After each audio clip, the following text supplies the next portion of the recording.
Pendant 34 ans, personne n'a su. Pas la mère supérieure. Pas les sœurs avec qui je partageais les repas, les prières, le silence de chaque nuit. Pas le prêtre qui entendait mes confessions depuis des décennies, les yeux fermés, les mains croisées, la voix douce. Personne. Chaque matin, je me levais avant l'aube, je mettais mes pieds nus sur le sol froid de pierre, et je pensais, aujourd'hui, peut-être, quelqu'un va découvrir la vérité. Et chaque soir, quand les lumières s'éteignaient et que le couvent retombait dans son silence épais, je remerciais Dieu d'avoir encore survécu à une journée de plus.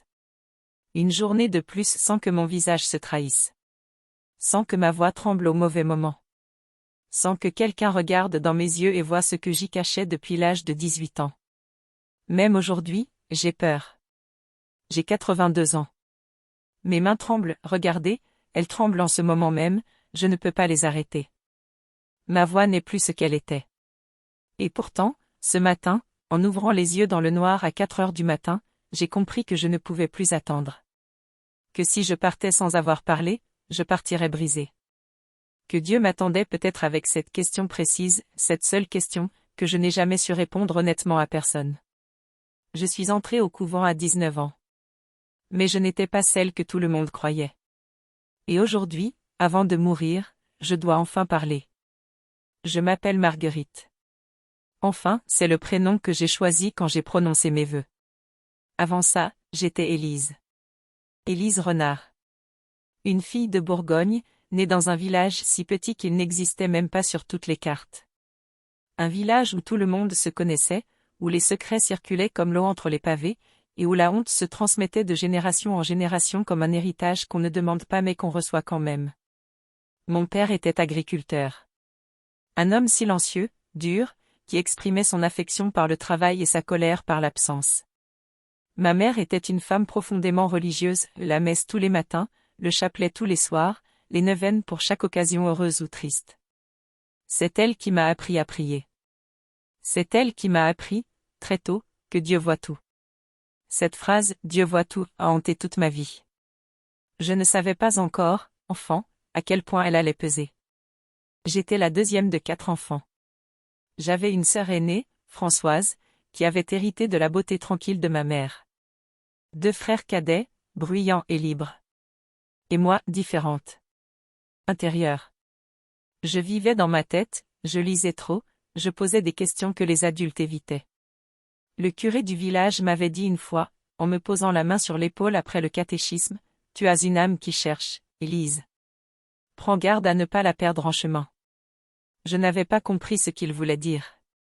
Je n'allais pas tarder. L'hiver en Bourgogne est quelque chose de particulier. Le froid vient de la terre, pas seulement du ciel. Il monte par les pieds, traverse les os, s'installe dans la poitrine comme une présence silencieuse.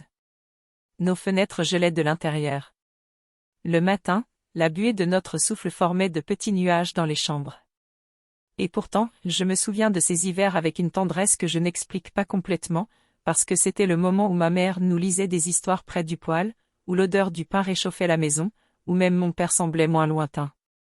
Mais les étés aussi avaient leur beauté. Les vignes qui montaient jusqu'aux collines. Le bruit des grillons le soir. Les fêtes au village. Et c'est un été précis, un été que je revois dans les moindres détails chaque fois que je ferme les yeux, un été où j'avais 17 ans, que tout a commencé. Il s'appelait Thomas. Thomas Verlaine. Il n'était pas du village, il venait d'une ville voisine, arrivé pour aider son oncle pendant les vendanges. Grand, les cheveux noirs, les yeux clairs, avec quelque chose de sérieux dans le regard qui me fascinait. La plupart des garçons de mon âge me semblaient vides, préoccupés par des choses insignifiantes. Thomas, lui, lisait. Thomas pensait. Thomas me regardait comme si ce que je disais avait de la valeur. Vous savez ce que ça fait, à 17 ans, d'être regardé comme ça pour la première fois. 3 semaines. Nous nous sommes vus en cachette pendant 3 semaines. Après la messe, derrière l'église. Le soir, au bord du chemin qui longeait les vignes. Nous parlions de tout, de livres, de Dieu, de l'avenir, de Paris. Il voulait partir étudier, voir le monde. Il me parlait de Paris comme d'un endroit lumineux où tout était possible. Et moi, qui n'étais jamais sorti de ma province, J'écoutais avec le cœur qui battait trop fort. Je suis tombée amoureuse. Profondément, absolument, comme on ne peut tomber amoureuse qu'à 17 ans, quand on ne sait pas encore que l'amour peut faire aussi mal qu'il fait du bien. Et puis les vendanges se sont terminées. Thomas est parti. Il m'avait promis d'écrire. Il n'a jamais écrit. Les semaines qui ont suivi, j'ai attendu. Chaque matin, le facteur. Chaque soir, rien. Et puis, au bout d'un mois, j'ai compris que ce n'était pas seulement une lettre que j'attendais en vain. J'ai compris que j'étais enceinte. J'avais 17 ans. La fille d'une famille catholique dans un village où tout se savait. Une grossesse hors mariage, à cette époque, dans cet endroit, c'était une catastrophe. Pas seulement personnelle. Familiale. Sociale. Une tâche que le village n'oublierait pas. Je n'ai rien dit. Pendant des semaines, je n'ai rien dit. Je portais ce secret dans mon corps qui changeait, sous mes vêtements larges, sous mes gestes prudents. Je priais pour que ce soit une erreur. Je priais pour que Thomas revienne. Je priais, debout devant la fenêtre de ma chambre la nuit, les dents serrées, les poings fermés. S'il vous plaît. S'il vous plaît. Parfois je me demandais si Dieu entendait, ou s'il avait simplement regardé et décidé que j'avais mérité ça. C'est ma mère qui a compris.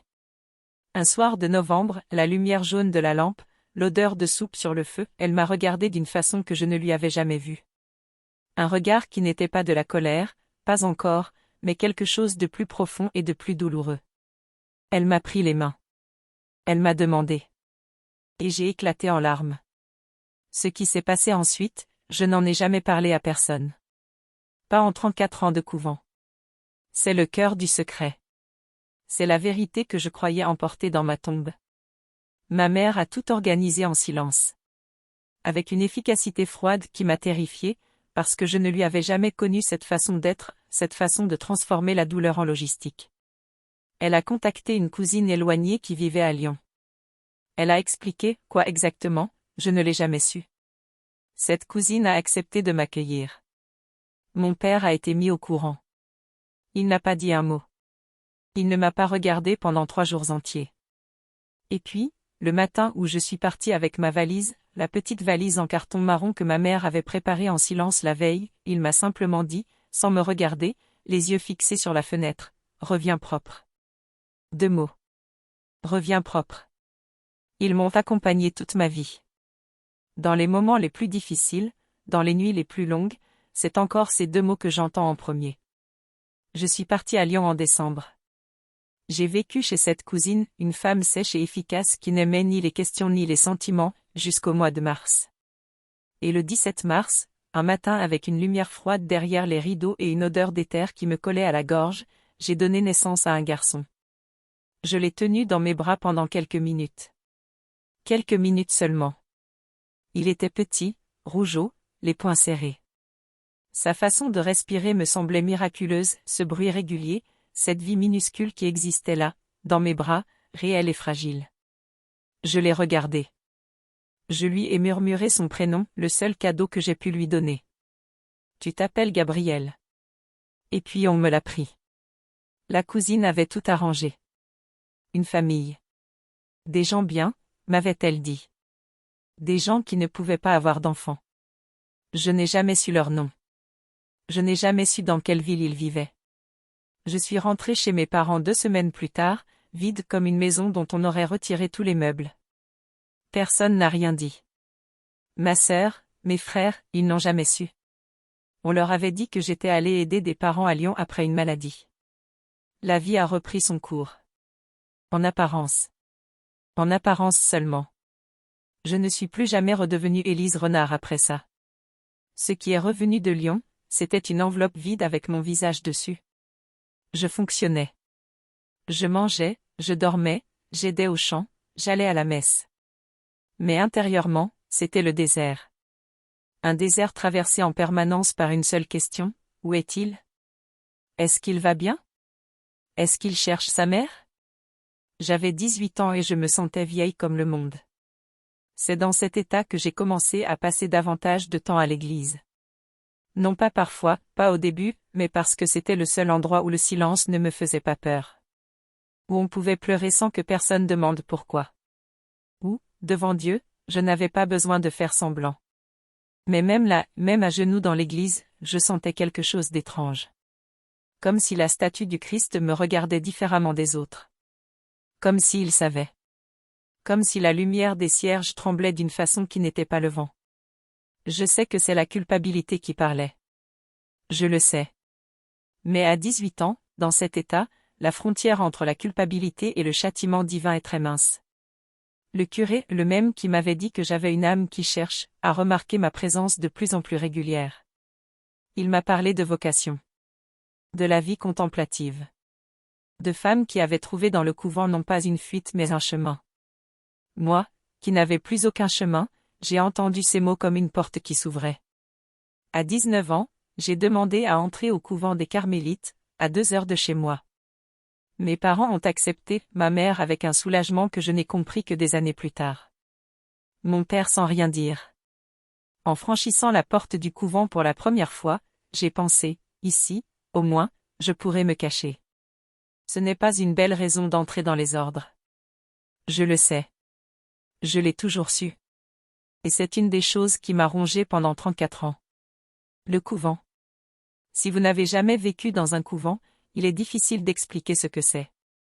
Pas seulement l'austérité, pas seulement le silence, mais la texture particulière du temps. Là-dedans, le temps ne coule pas de la même façon. Les journées sont découpées par les offices, par les repas, par le travail. Laude à l'aube, prime, tierce, sexte, nonne, vêpres, complis. Le temps devient circulaire, presque hors du monde. Pour quelqu'un qui voulait se cacher, c'était parfait. Les premières semaines, j'ai été submergée. Me lever à 4 heures du matin. Prier à genoux sur la pierre froide jusqu'à ce que mes jambes s'engourdissent. Manger en silence pendant qu'une sœur lisait un texte sacré à voix haute. Travailler, la buanderie, le jardin, la cuisine, dans un recueillement qui ressemblait parfois à de l'anesthésie. Et au fond de moi, toujours, ce vide à la forme d'un enfant. Mais il y avait aussi les sœurs. Et ça, je ne m'y attendais pas. Je m'attendais à des femmes froides, rigides, perdues dans leur piété comme dans une armure. Au lieu de ça, j'ai trouvé des femmes profondément humaines. Sœur Agnès, 50 ans, qui riait comme une enfant pour un rien. Sœur Thérèse, austère en apparence, qui cachait sous son matelas des romans policiers qu'elle lisait avec une lampe de poche, et qui, si on lui en parlait, regardait ailleurs avec une expression parfaitement innocente. Sœur Marie-Claire, qui pleurait parfois pendant les offices sans que personne lui demande pourquoi. Ces femmes m'ont accueilli. Pas en posant des questions, la vie au couvent enseigne très vite qu'on ne pose pas de questions sur le passé. Mais doucement, comme on intègre une plante dans un jardin, avec de la place, avec de la lumière. Et moi, au milieu d'elle, je portais mon secret comme une pierre dans ma poitrine. La deuxième année, quelque chose s'est passé qui m'a presque détruite. J'étais à la buanderie, des draps mouillés, la vapeur, l'odeur de lessive. Sœur Agnès était avec moi, et nous travaillions en silence.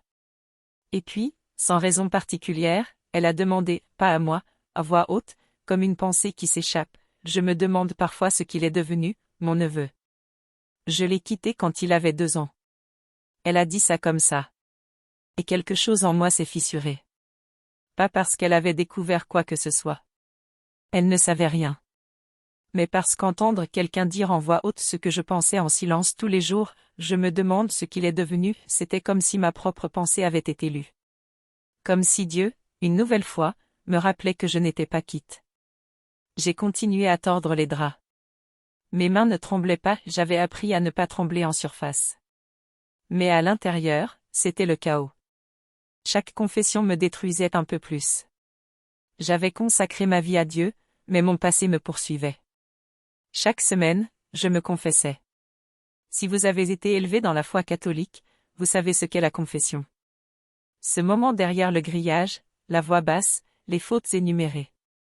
Le prêtre qui écoute, qui absout, qui donne une pénitence.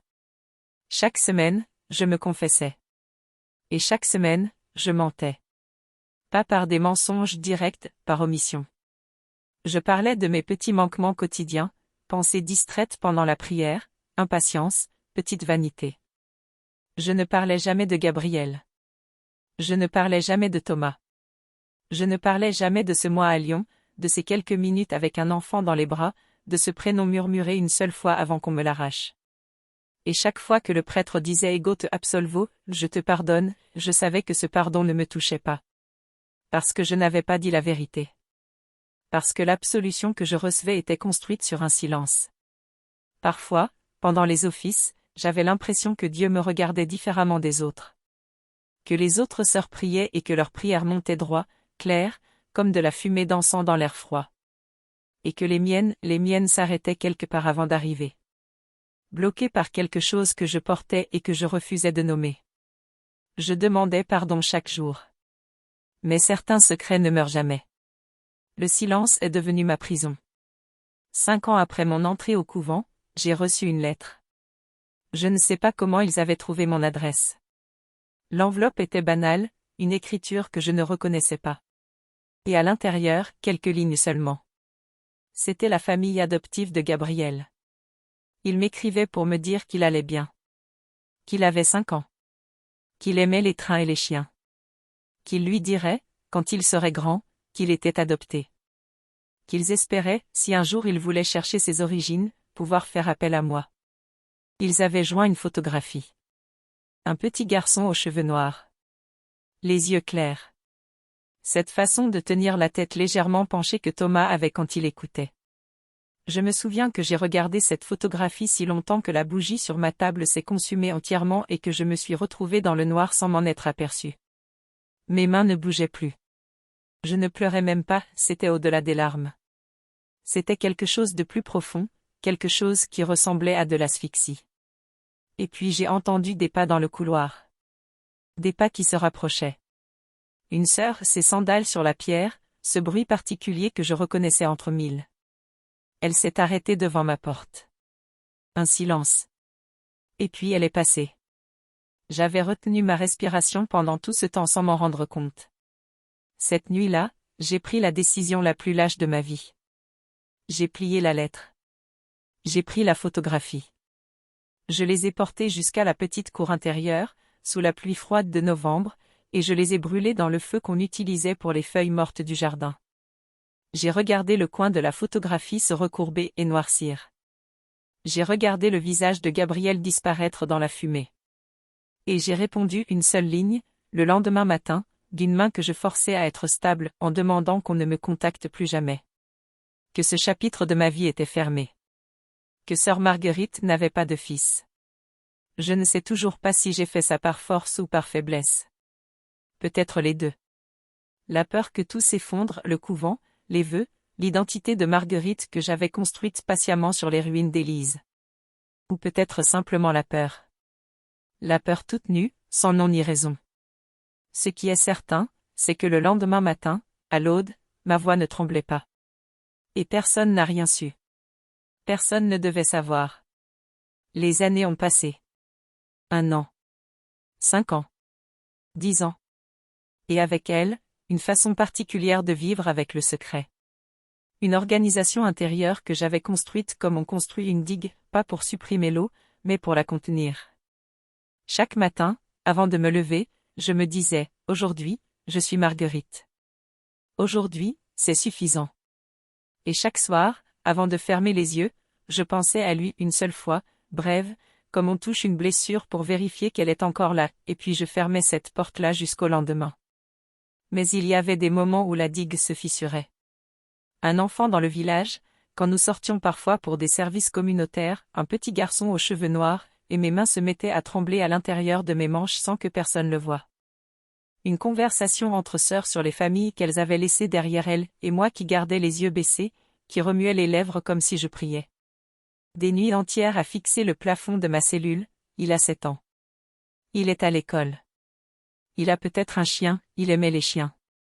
Il a peut-être un ami qui s'appelle Gabriel aussi et ça lui semble bizarre d'avoir son propre prénom autour de lui. La 10e année, quelque chose d'inattendu s'est produit. Une sœur est décédée, sœur Pauline, une femme âgée que je n'avais pas beaucoup connue. Après les funérailles, la mère supérieure m'a demandé d'aller trier ses affaires dans sa cellule. Une tâche simple, silencieuse, des vêtements, des livres, quelques objets personnels à inventorier. Et sous le matelas de sœur Pauline, là où sœur Thérèse cachait ses romans policiers, j'ai trouvé une boîte en fer. Fermée, pas de clé. J'aurais dû la remettre à la mère supérieure sans l'ouvrir. Je l'ai ouverte. À l'intérieur, des lettres. Des dizaines de lettres, certaines anciennes, certaines récentes. Des lettres d'une personne, un homme, à l'écriture serrée, qu'elle avait manifestement aimé depuis toujours. Des lettres sur 40 ans. Des lettres qu'elle n'avait jamais brûlées, jamais jetées. Des lettres qu'elle avait gardées jusqu'à sa mort, sous son matelas, comme si les brûler auraient été tuer quelque chose qu'elle ne pouvait pas se permettre de perdre. J'ai refermé la boîte. Je l'ai remise à la mère supérieure sans rien dire. Et cette nuit-là, pour la première fois depuis des années, j'ai pleuré vraiment. Pas pour sœur Pauline, pour moi. Parce que j'avais brûlé la seule photographie. Parce que je n'avais rien gardé.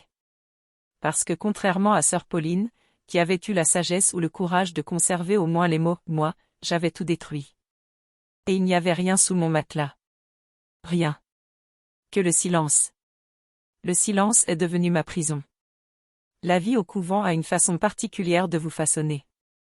Vous entrez en croyant rester vous-même dans un cadre différent. Et puis les années passent. La prière quotidienne creuse des sillons dans votre façon de penser. Le silence vous apprend à entendre des choses que le bruit du monde couvrait. La communauté vous oblige à vous connaître autrement. J'ai aimé la vie au couvent. C'est important de le dire. Malgré tout. Malgré le secret. Malgré la culpabilité qui ne m'a jamais quitté. J'ai aimé les offices du soir, quand les voix des sœurs montaient dans la nef et que la pierre semblait résonner différemment, comme si elle avait absorbé des siècles de prière. J'ai aimé le jardin au printemps, les premières herbes aromatiques, l'odeur de la terre mouillée après la pluie. J'ai aimé les longues soirées après le dîner où les sœurs parlaient librement, ces moments où chacune pouvait être un peu moins parfaite, un peu plus humaine. J'ai aimé. Sincèrement. Et c'est peut-être ça le plus douloureux, avoir aimé un endroit en sachant que vous n'y êtes pas entièrement vrai. La 20e année, quelque chose a changé en moi sans que je m'y attende. J'avais 40 ans. Un âge, si vous l'atteignez au couvent, où vous avez cessé d'espérer que les choses changeront et commencé à comprendre que c'est vous qui devez changer. Un après-midi d'automne, je travaillais seul dans le jardin. Le ciel était bas, gris, la lumière courte comme elle l'est en novembre. Et sans raison particulière, sans déclencheur, sans image, sans souvenir qui surgit, j'ai pensé, il a 22 ans aujourd'hui. 22 ans. L'âge qu'avait Thomas quand je l'avais rencontré. Je me suis arrêtée. Les mains dans la terre froide. Et j'ai pensé, est-ce qu'il ressemble à Thomas? Est-ce qu'il a les mêmes yeux? Est-ce qu'il sait qu'il existe quelqu'un, quelque part, qui pense à lui chaque 17 mars? Il y avait quelque chose de nouveau dans cette pensée-là. Pas seulement de la culpabilité, mais quelque chose qui ressemblait à de l'amour. Un amour tardif, imparfait, nourri de rien sauf du silence. Mais réel. Et c'est ce jour-là que j'ai commencé le calendrier. Une feuille de papier, pliée en 4, dans le fond d'un livre de prière que personne d'autre ne touchait jamais. Et chaque 17 mars, le jour de la naissance de Gabriel, je traçais un trait. Juste un trait. Pas de mots, pas de chiffres. Juste la marque d'une année de plus qui avait passé. 17 mars. 17 mars. 17 mars. 34 traits, au bout du compte. Sœur Agnès est morte la 23e année. Sœur Thérèse a quitté le couvent pour s'occuper de sa mère âgée. La mère supérieure qui m'avait accueillie a été remplacée par une autre, puis encore une autre. Le monde changeait, même vu de l'intérieur des murs. Et avec Internet, une pensée que je chassais sans cesse, je pourrais le chercher. Je ne l'ai jamais fait. Par peur. Parce que si je trouvais quelque chose, je n'aurais plus d'excuses pour continuer à vivre comme je vivais. Jusqu'à l'année de mes 79 ans. Il y a 2 ans, une nouvelle sœur est arrivée au couvent. Jeune 26 ans, ce qui me semblait presque une enfant. Elle s'appelait sœur Lucie. Et il y avait en elle quelque chose d'Élise Renard, cette façon d'être intérieure, cette intensité dans le regard, cette manière de poser des questions que les autres évitaient. Nous nous sommes liés d'une amitié que je n'avais pas connue depuis longtemps. Un soir de septembre, Nous étions assises dans le jardin après complis. Il faisait encore doux.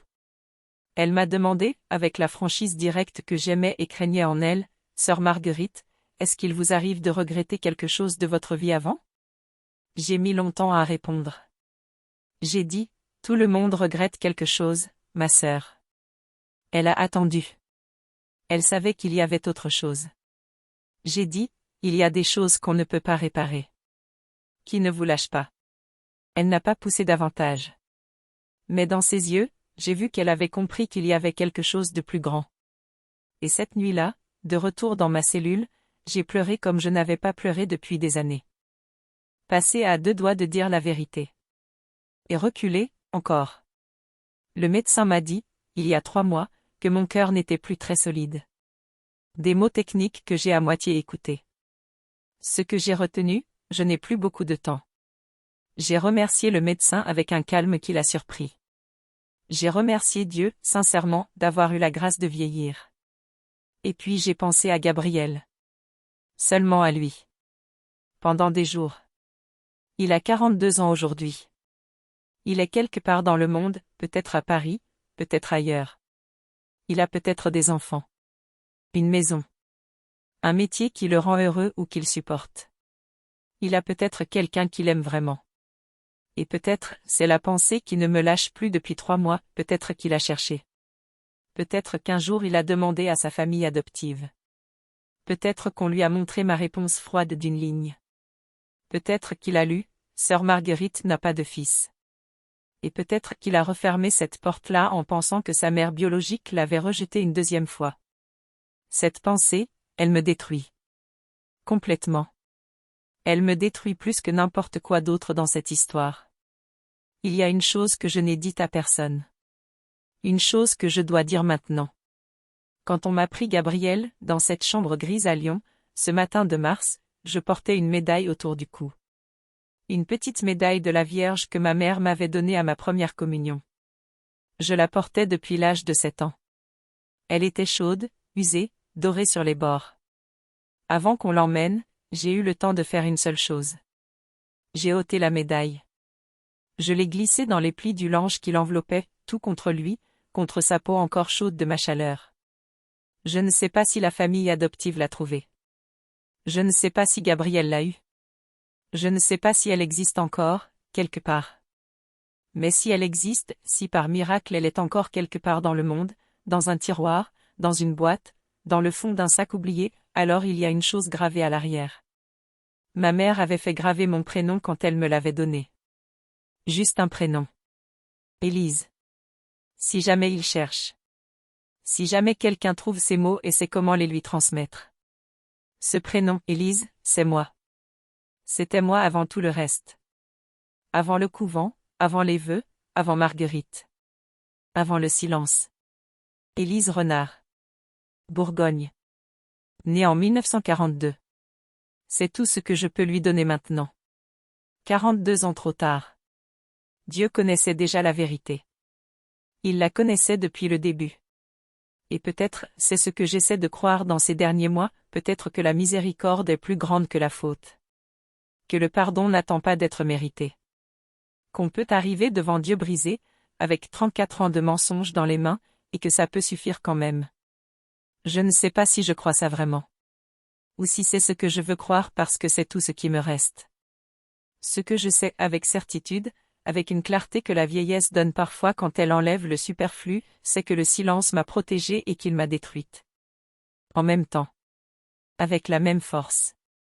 Parce qu'un secret n'est jamais vraiment enterré. Il vit en vous, il respire en vous, il occupe une place que rien d'autre ne peut prendre.